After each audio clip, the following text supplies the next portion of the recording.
Eu olho para a cruz e para a cruz eu... Boa noite, irmãos. Meu nome é Victor.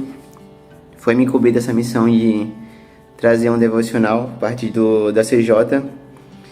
E admito que a minha motivação para trazer essa mensagem que eu vou falar agora foi de uma publicação que eu vi numa rede social minha, em que um colega meu ele falava que os cristãos eles só foram feitos, os crentes, ele citou essa palavra querendo de algum modo depreciar a gente.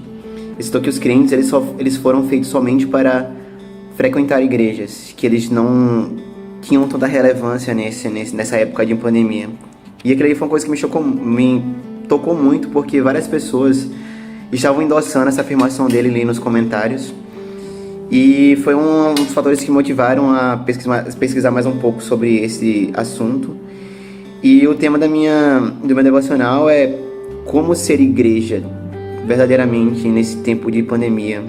Será que ser igreja é somente, realmente, como as outras pessoas pensam, frequentar templos? A gente vê no decorrer da Bíblia que ali na Velha Aliança, quando Deus ele instituiu a Moisés para edificar uma tenda do encontro, né?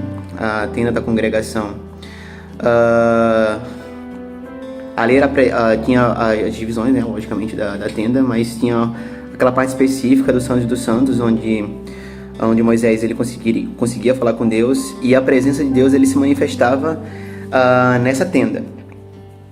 Posteriormente, nós vemos em Êxodo que Salomão ele constrói um templo para Deus, e aquela nuvem de glória, da mesma forma, quando ela se manifestava, era indício da presença de Deus. E quando o templo de Salomão ele foi destruído antes do cativeiro da Babilônia por Nabucodonosor, eles regressaram 70 anos depois, nos dias de Esdras, e reconstruíram aquela casa de Deus. Mas nos dias de Jesus, no pós-exílio da Babilônia, ele mesmo anunciou, e ali está escrito em Lucas capítulo 21, versículo 6, ele mesmo fala que não ficará pedra sobre pedra que não seja derrubada. Aquele templo ele foi destruído nos anos 70 depois de Cristo, e desde então a presença de Deus ela deixou de estar restrita a somente a um ambiente físico. Estevão mesmo ele vai falar ali em Atos 7, capítulo 7, versículo 48, que Deus ele não habitua o Altíssimo em casas feitas por mãos humanas. E uma nova estação ela foi inaugurada a partir do Senhor Jesus. Quando ele fala ali no Evangelho de João, capítulo 19, versículo 30, está consumado, a presença de Deus ali fecha a antiga aliança e começa ali a nova aliança. E desde então a presença de Deus ela não está mais restrita a somente ambientes físicos, como estava na antiga aliança. E quando Estevão fala em Atos 7, capítulo 7, versículo 48, que Deus não habitua em templos feitos por mãos humanas, ali ele estava dizendo que Deus nunca habitou, ele está dizendo que Deus não habitua mais.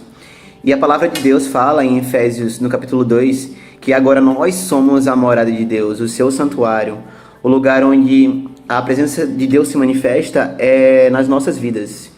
E nós precisamos entender a igreja como algo que vai muito mais além do prédio. O prédio a gente tem que entender que o prédio é somente um acessório. Ele é um instrumento que nos serve.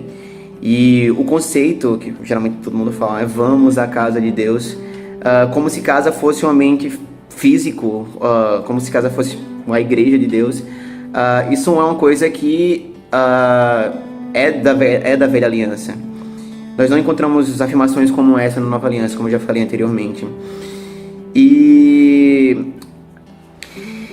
em Atos capítulo 8, versículo 3, nós vamos ver a parte em que Saulo, ainda não convertido, ainda na condição de perseguidor, ele ali a gente vai ver que ele não está falando de...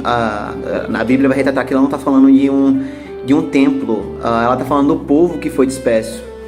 Depois a Bíblia ela fala que Saulo ele perseguia a igreja. Ele perseguia de que forma? Entrando nas casas, perseguindo e arrastando pessoas.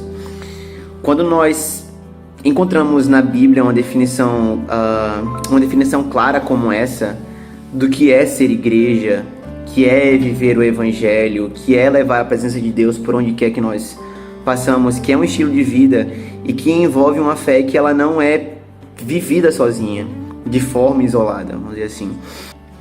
Falo isso porque muito antes da pandemia a gente estava vivendo num cenário onde as pessoas elas estão esquecendo de ser igreja.